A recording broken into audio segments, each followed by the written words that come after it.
So let's take a minute and talk about breastfeeding after breast augmentation.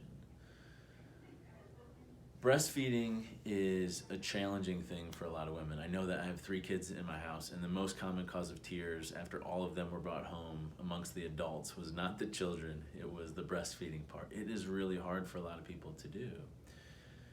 So to me, the decision to breastfeed after implants or not have implants because you want to breastfeed is a very personal decision. But if a person says, can I breastfeed after breast implants? The answer is very likely to be yes, because the implant and the placement of the implant doesn't typically damage the breast tissue. A breast augmentation, even though it's called a breast augmentation, never puts the implant in the breast tissue. It's always behind the breast tissue, either behind the breast tissue and on top of the muscle, or the muscle can be lifted up and the implant's put behind the muscle and behind the breast tissue. There's only one incision that cuts through breast tissue to put the implant where we want it, and that's the periareolar, or the under the nipple, or the at the nipple incision. Breast tissue very commonly has bacteria in it. People think of the nipple, for example, or the areola as skin. It's not. It's the outward representation of a gland, of the breast gland underneath.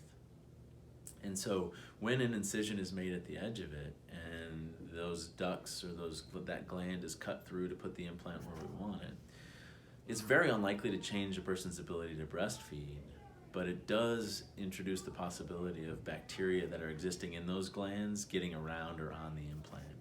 So a periareolar placement is not commonly used anymore because there's some recent evidence that suggests that it increases the risk of complications. Now, we started this conversation about breastfeeding, and we'll get back to it, because that's the only one that cuts through breast tissue. And so if you're considering breast augmentation and wanting to breastfeed down the line and wanting to increase to the highest possibility that you can breastfeed, any incision other than that is not likely to dramatically change your ability to breastfeed.